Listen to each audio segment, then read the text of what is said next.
kasi of course sabi nga nila mag-relative daw kami ni Dave Ildefonso kasi yung mother niya is Blackera and from Abra talaga. So nag-usap naman kami minsan ni Dave.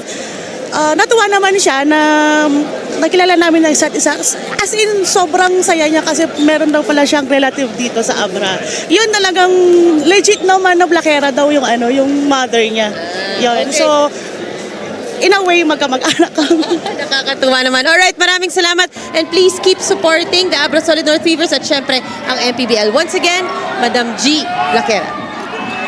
Maraming salamat, Mika. I did not know that Dave, his mother, was actually from this area. Ang alam ko lang si Lakay was from Urdaneta, Pangasinan, as Quezon getting themselves on the board. You see how things were pretty much all tied up in the first 2 quarters. Coach Mike, tabla tayo Yeah. Late in the third period before that 5-0 blast by ABRA to give the lead. But again, sumagot na naman itong Quezon.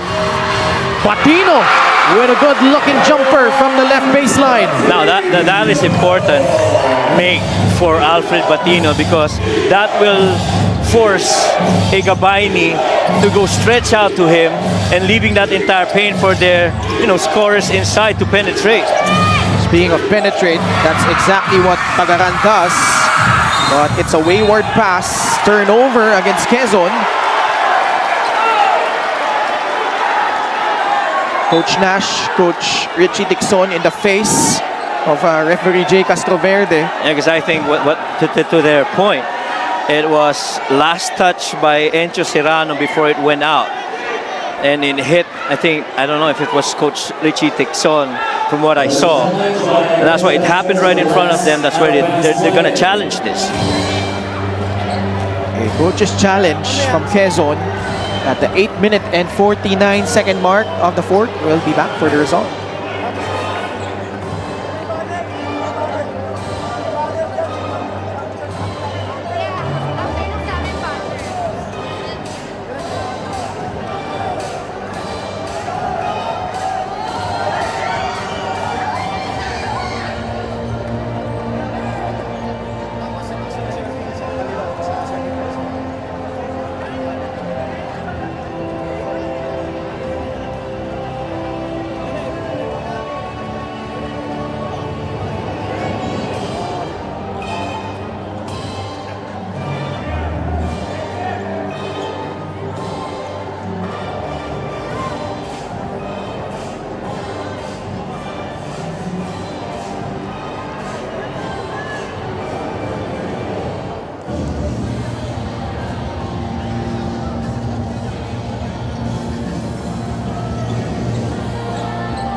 Inconclusive challenge.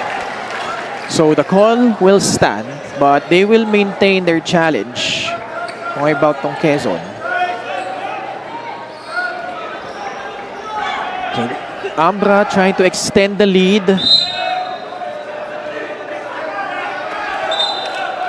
We haven't had a double-digit advantage here in game number 2.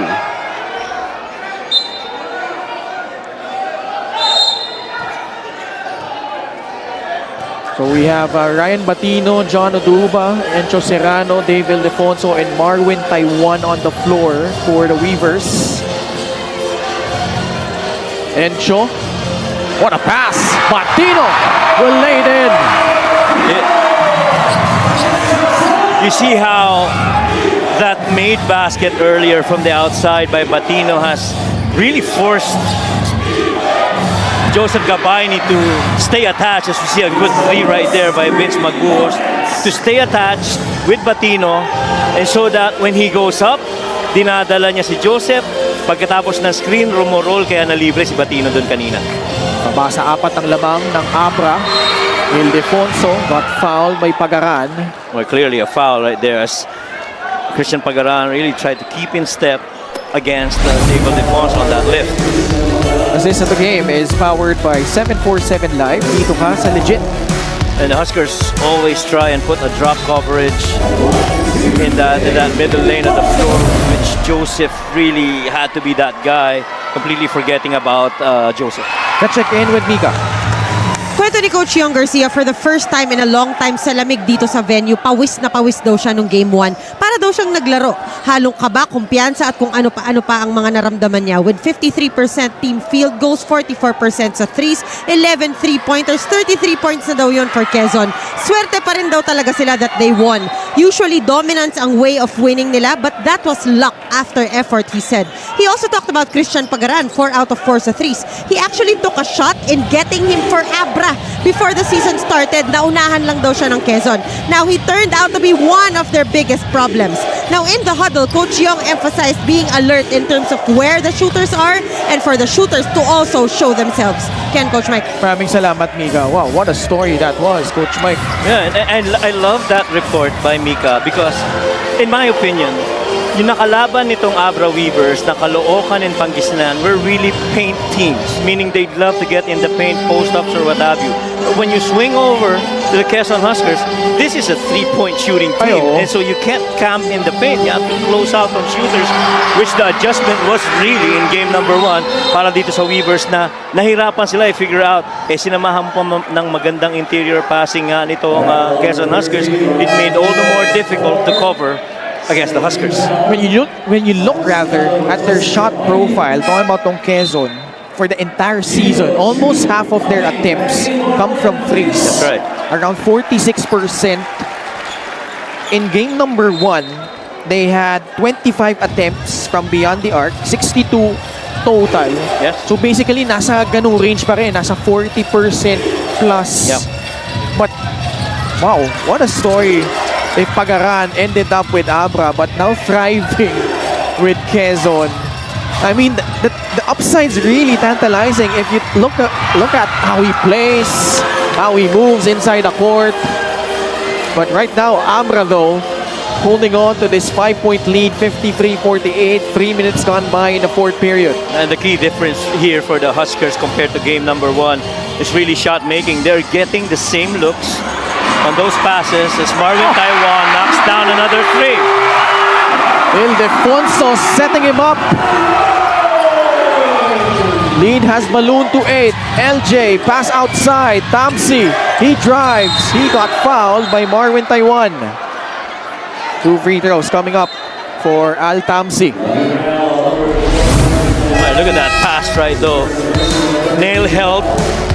LJ tried to dig in, leaving behind Marvin Taiwan, who had the easiest move in that sequence. He really just had to catch the ball and shoot it on his favorite spot on the floor, that left wing 3. Big miss at the line.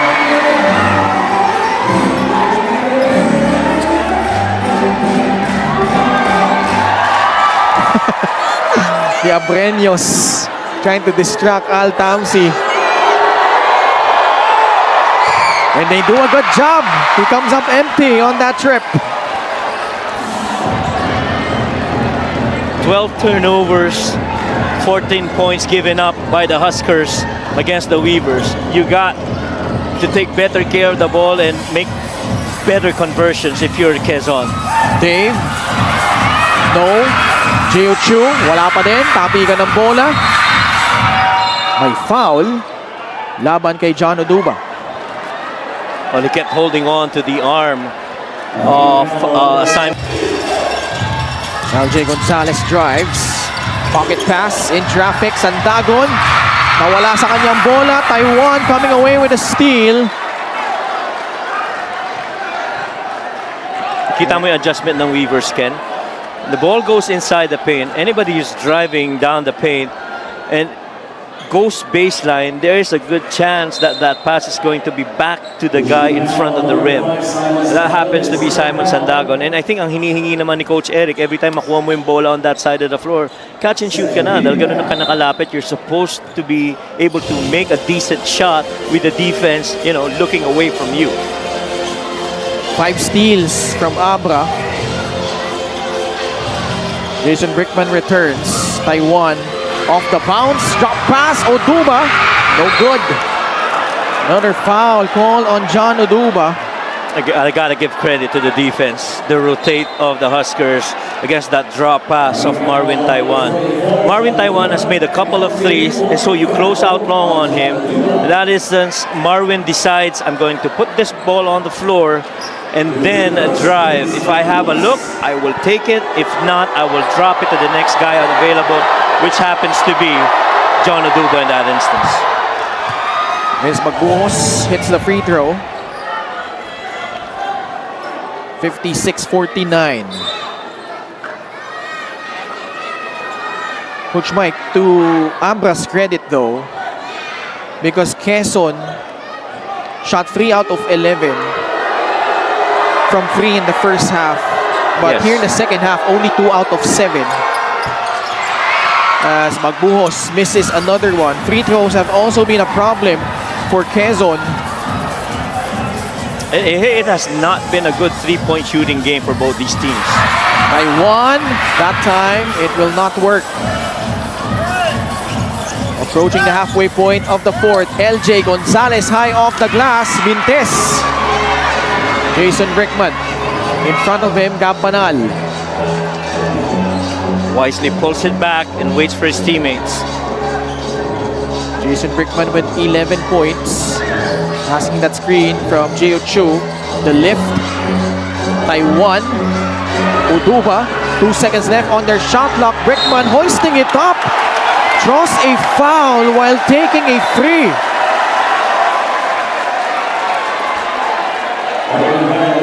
That's painful. Yeah. If you're Quezon. That shot actually had no chance of going in. If you look at the shooting mechanics of Jason Brickman, he was moving with the ball on that side of the floor, got a couple of defenders on him, and he didn't get to his rhythm moves before that shot. We have a challenge. We'll be back for the result.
Upon review, the challenge was unsuccessful.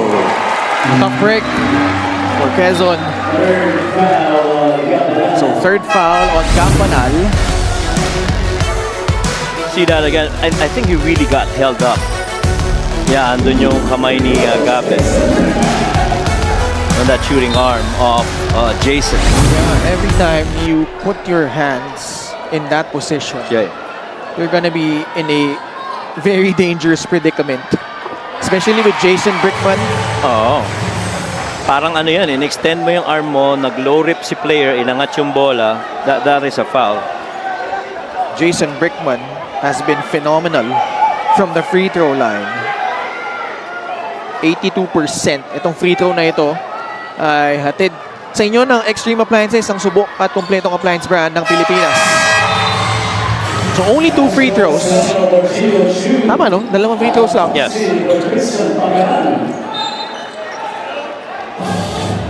LJ Gonzalez, Gap Panal. Yeah, because all the while we thought it was a 3-point shot attempt. Yeah.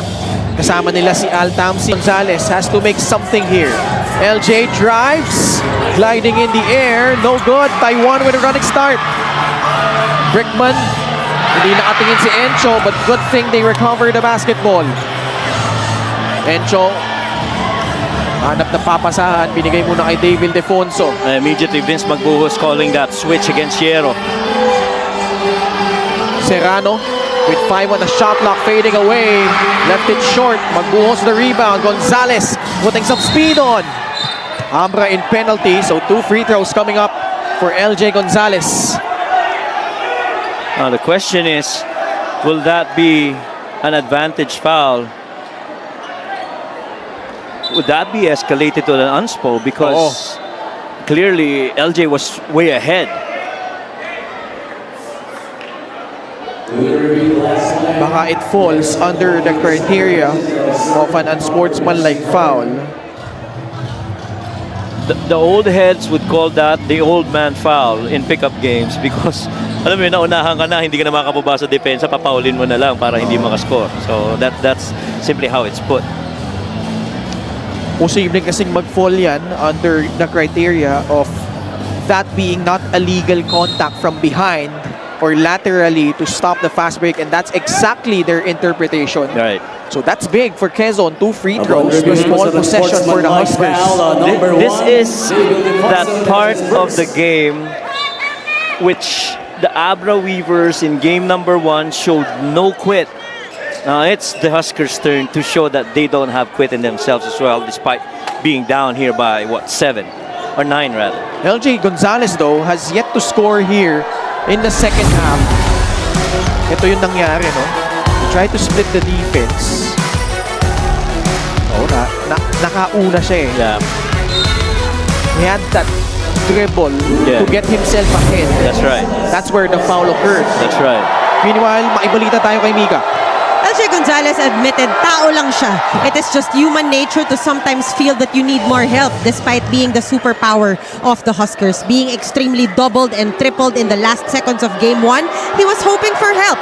But he also knew how much pressure everyone was going through. Lesson learned din daw kasi akala niya may oras pa sa shot clock dun sa huling tira niya that could have changed things there nung game 1. In his last season here, he is leaving us with a spectacular stint, whatever the results. Ken, Coach Mike? No doubt about that, Mika. At alam mo, it's easier said than done eh. Oo. Magkaroon ka ng tulong, especially in those tense moments. But you gotta love the poise of LJ Gonzalez. Here he is. He sets up Magbuhos. That's the 3rd time that a big man underneath has been set up beautifully but just could not convert. And again, Ken, I keep on saying this. They are getting their looks off passes, but they're just not making them. Brickman sa loob. Pumwersa. Wala. LJ Gonzalez picks up the basketball. Pass to Gabanal to go to the post. Swing. Magbuhos. Shot, then take it. Gonzalez will recycle their offense up against Marwin Taiwan. Facing a double team again. Both teams have not shot the ball well That's the here shot. this quarter. Hierro off to the right. And again, ABRA letting other people beat them apart from LJ Gonzalez. And this small ball combination has really allowed the Weavers to stay in step and attach beyond the arc against the Huskers, and even when they roll down the paint. Taiwan floats it up. No. Dave Ildefonso has a double-double, 13 points and 13 rebounds. Taiwan can't get it to fall. Uduma grabs the rebound. Shot clock winding down, but Banal takes it anyway. Oh, wow. Tamsi lost it. He's been doing that all night long against every guard that he's defended. He keeps on putting that inside arm of his and trying to check the outside shoulder in an attempt to try and derail any move that's done on him by the ball handler. And so far that has once again resulted in a stop for Marvin Taiwan. This is a baseline out of bounds for the Huskers. 7-point lead for ABRA. So the roles have been switched. Game number 1, ABRA ang naghabol, down by 10. Now it's Quezon's turn to try to mount a comeback here as we are entering the last 2 minutes of regulation. There's that switch that they want. Foul on Taiwan. Yeah. They are in penalty. So Al Tamsi, who missed 2 free throws earlier, will be tested once again at that 15-foot line. Right. And that is not a good foul to give up if you're Marvin Taiwan. We understand that Tamsi might, be a free guy from 3. He's one of the best 3-point shooters for the Huskers. And First free throw is good for Al Tamsi.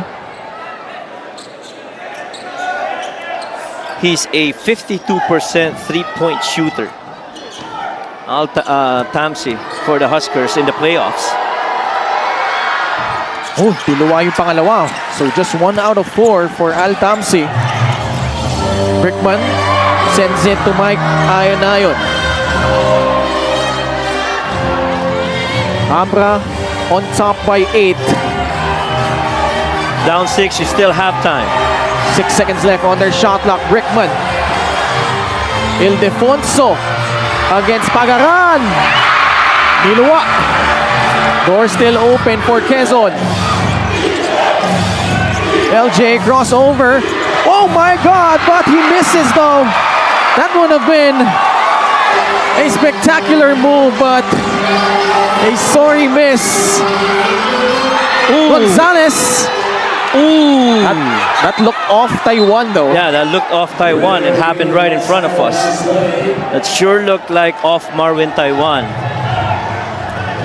But that finish though, by LJ, has been so good. Quick shout out to Boss Sedel Tupas, who is in a Christmas party right now. Sana all, boss. 58-52. This is a crucial challenge here. Sorry, crucial review here. Review, that's right. See that? Tip the ball from behind. Yeah, but it was off the foot of Marvin. Marvin, oh, Marvin. parang eh. Look off the foot of Marvin. And if so, Yeah, that's the right call. QUEZON Huskers basketball. clearly. This is at most a 3-possession game, at least a 2-possession game with a couple of threes. But I was saying earlier about that left-hand finish by LJ Gonzalez. He made a couple of that in the first half, but that one sure looked good. Yun nga eh. Akala ko pasok na eh. Oo. I was halfway through. But again, those point-blank misses by Quezon, only shooting 30%, but ABRA just 29%. But the difference was that strong run late in the third that carried through here in the fourth.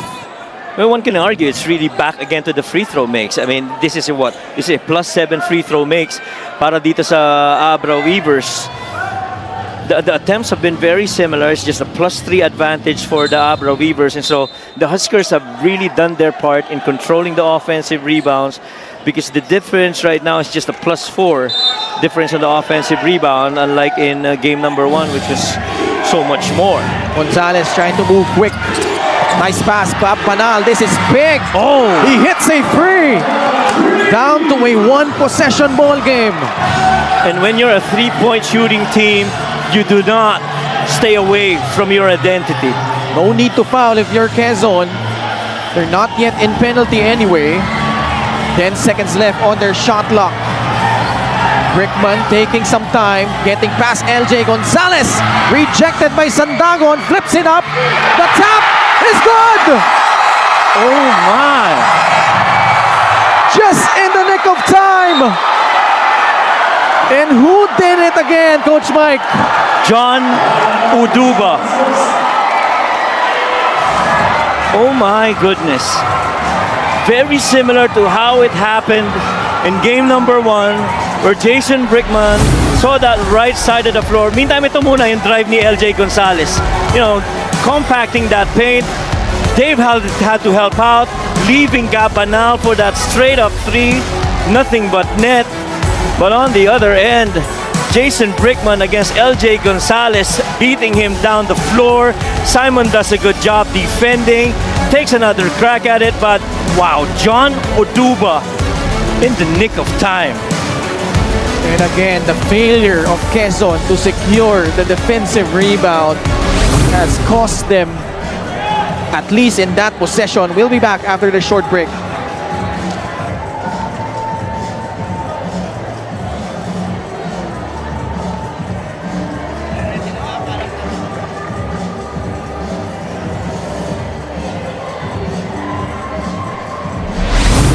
Fan of the Game is brought to you by LGR, the official outfitter of the mpbl.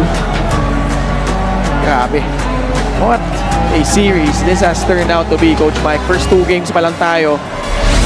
First game went into overtime. Game number 2 going down the wire. 100K viewers watching us on the official mpbl official page.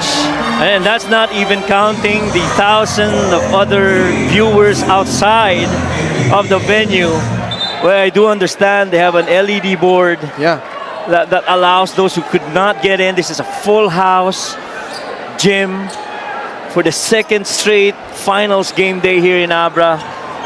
Just evidence of how basketball is much loved in this part of the country.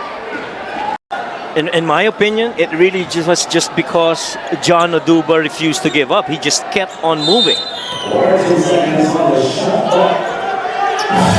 Still enough time though for Quezon. Gonzalez. Crossover dribble. Floater. Oh man. 32.2 seconds left. No need to foul. Not done yet. Brickman almost lost it. Gives it up to Mike Ayon. Ildefonso, 20 seconds remaining. About a 7-second differential on the clocks. Shot clock at 5. Brickman goes up. Draws a foul. With 11.5 seconds left. What mastery by Jason Brickman. He knew he had Tamsi on him, who was, you know, in terms of speed against LJ Gonzalez, he can take on. And here he just goes in there and tries to make something out of it. He knows that these guys are in penalty, and he was going to get to the line. Calmly, all net on the first free throw.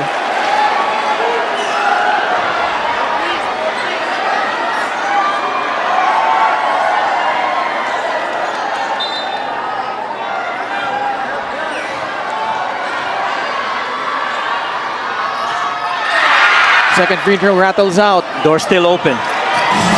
7 seconds remaining. LJ. Now this is a very tricky situation. Sorry, Coach Mike. Because ABRA is in penalty. LJ, he has the option of making the first free throw. Actually, kailangan niyang may pasok muna yung una. That is right. And then the option is to miss the second. Yeah.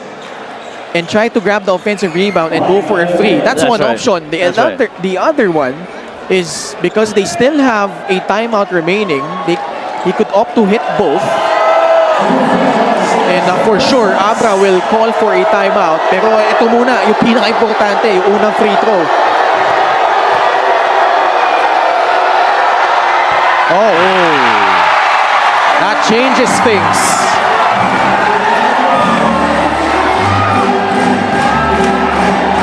Big miss at the front end of the free throws.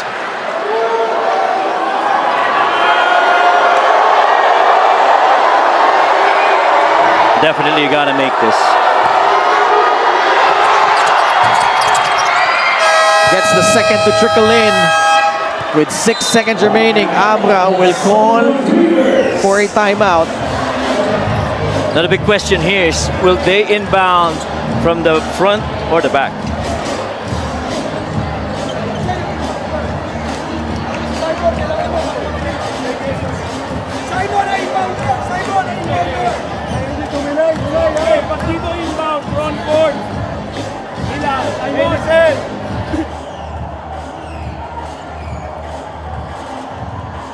All right, we have our awarding ceremonies in game number 3 on Tuesday. Our all mpbl first team, all mpbl second team, our MVP, Rookie of the Year, Most Improved Player, Homegrown Player of the Year, Defensive Player of the Year, and Sportsmanship Award and Executive of the Year. That will be handed out. And Coach Mike, very interesting, no? Kung sino yung mga mapipili dyan sa ating mga individual awards.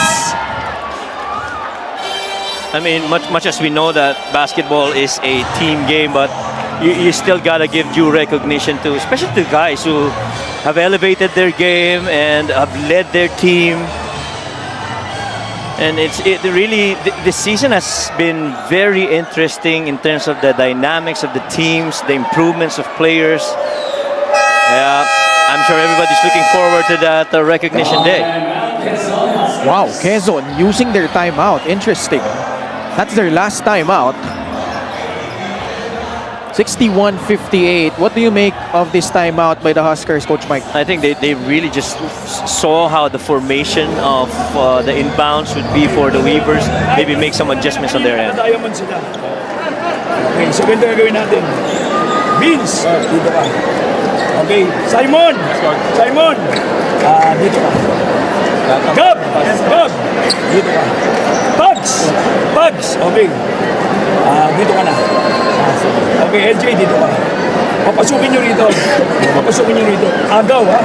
Agaw, agaw, agaw. Go for steal. Wala na akong timeout. Okay? Now, Vince, lahat sa iyo yan, ha? Okay, agaw, ha? Agaw. Hey, hey! Pag wala, hard foul. Pero wag ko. Question, coach, question. Paano pag si Batina makuha natin ang bola? Oh, pero gusto ko agaw. Yes, coach. Agaw. Kailangan 3 points na! Kailangan 3 points! Agaw, 3 points. So, Coach Mike, yun yung gamble doon, no? Yeah. Wala na silang timeout, pero they're going for the steal Yes. in hopes of them coming away with the possession. And obviously, they'll try to go for a 3-point shot. Ildefonso will trigger it in. Brickman, back to Dave, and that's gonna do it. Abra will survive. They push. Meron pa bang oras na natira? Yun ang tanong. Clearly, the instructions of Coach Eric was, once he saw that formation, he wanted to funnel that ball on one side. Now, they will look to see how much time was left on the game clock. The Abreños all smiles as they're in the midst of going up 2-0 in this best of 5 series. See this right here. We still have time. Meron pa Meron konti. pa, yeah, meron pa. Pero parang ano na lang, tenths of a second na lang. So Coach Eric Gonzalez made that bold decision. But credit Abra for able to inbound it safely into the hands of Jason Brickman and then finding Dave Ildefonso. So, grabe. Yeah. Itong first 2 games natin, Coach Mike, going one- down the wire in both of them. Oh, but one thing is certain. If you're a fan of the Abra Weavers, alam mo na may dala o may bit-bit na challenge itong Huskers sa'yo when they played here on your home floor.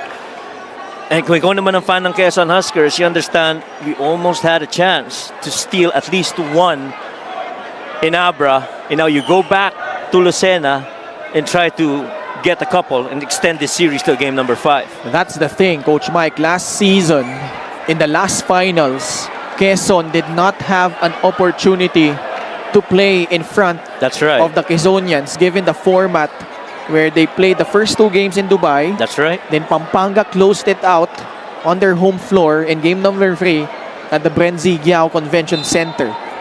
Obviously, different story this year. And the Quezon Convention Center, from what I've heard, parang kahapon pa lang yata sold out na In tickets. yung tickets for Yeah. game number 3. And rightfully so. So actually, all Dave has to do is make the first, and miss it's the second. night-night. Yeah. Make the first, miss the second. That's it.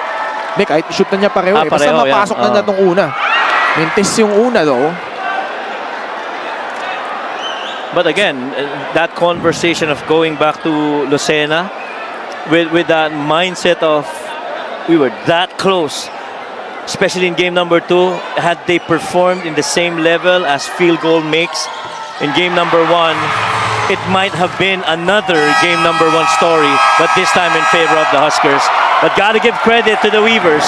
They stood their ground and defended well against the Huskers, making them take difficult shots. The ABRA Solid North Weavers hold on and take game number 2 in this best of 5 series. They go up 2-0. 35 straight wins. But the last 2, they did it the hard way, Coach Mike. And I know we've always mentioned the word dominant a lot of times whenever the Abra Weavers take on the floor. But I don't know if you'd agree with me. In this past 2 games, the compete has really been brought to them by the Huskers. Best player of the game is powered by 747 Live. Play what you love, win what you deserve. Dave Ildefonso, even though he struggled from the field, another double-double performance. Doing it in so many ways to help his team get the victory tonight. And he defended by committing only 1 foul, made it difficult for any offensive player right in front of him. And boy, I feel those 13 rebounds were a far cry from the 4 rebounds that he did in game number 1.